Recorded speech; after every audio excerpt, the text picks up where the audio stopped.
Hello, we are the Association for Child and Adolescent Mental Health, or ACAMH for short.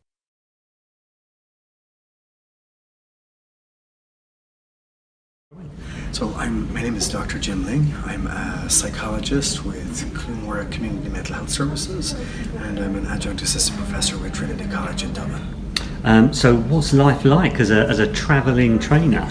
It's pretty cool. I mean, it's kind of, a lot of kind of moving around and kind of, it can be a bit of kind of hassle on a Sunday evening if you have to get on a plane or get on a train, but you get to see kind of interesting places, and you have the really cool experience of kind of meeting people who are in different kind of communities doing different things, who could always bring interesting questions and perspectives. So why DBT instead of CBT? Well, I guess the answer, without being short, is that DBT is a type of CBT. So DBT is a type of cognitive behavioral therapy that targets out-of-control behaviors and out-of-control emotions. And traditional CBT was developed for one set of problems, and traditional CBT often involves helping clients think their way out of difficult emotions and difficult situations. But DBT was designed for people who actually have such kind of out of control emotions that sometimes thinking their way out of the problem isn't that realistic, and they need other kind of skills and solutions, I guess, to help them take their emotions down.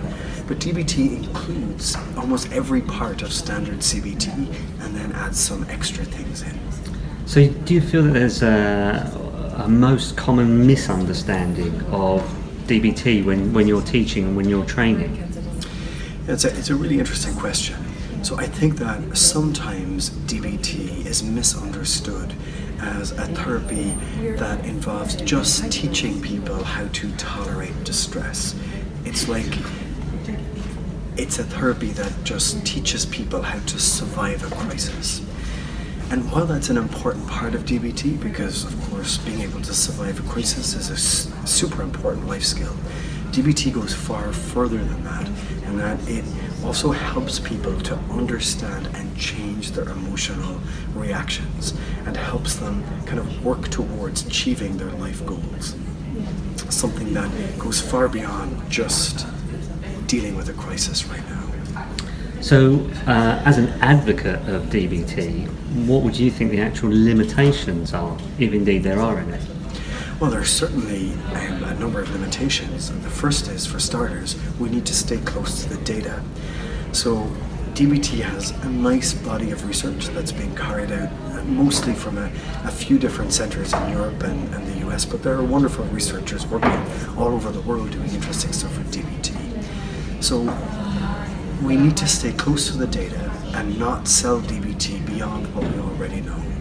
So I guess a limitation is that DBT is for specific problems and specific populations. Applied to those, it can be a very useful therapy, but we need to be careful that we are not applying DBT in situations for which we have, and problems for which we have no data. So would you say then that there is potential of DBT becoming too widely applied? I mean, I think this is another great question, which is DBT needs to be applied in situations and settings where there is data. When DBT is introduced into a new setting or for a new population, I think if there's a good rationale, if, for example, it's a setting where people are dealing with out-of-control emotions and out-of-control problems, DBT may have something to bring.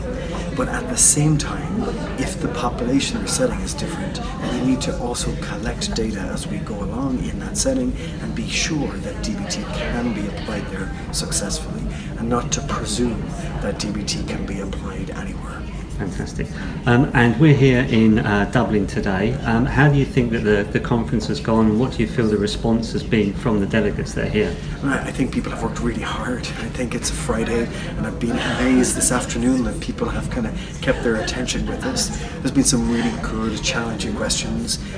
People thinking about this material, turning it over. I mean, it's important to say that DBT is just one of several kind of different ways of conducting therapy, and as a DBT therapist, I certainly do not presume that DBT is the only way to do work.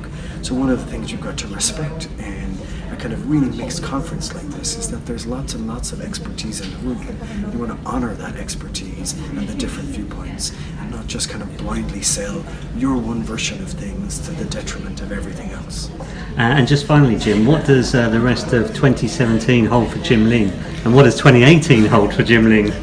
I mean, a very DBT congruent answer would be to say that I'm kind of largely focused on the present at the moment, and at about 4 o'clock on a Friday afternoon, as it is right now, I'm kind of focused on my weekend for starters as my big part of 2017. But I certainly hope to, I'm involved in some DBT research, and we've finished a number of research studies recently on interesting areas like DBT applied to young adults, and looking at adaptations of DBT for skills, DBT skills only groups. So there's a number of papers I want to get out in the world. They're kind of babies that I think have grown up, and the next couple of months are waiting for responses from various journal editors and hoping that we can kind of get these guys out in the world sometime early next year.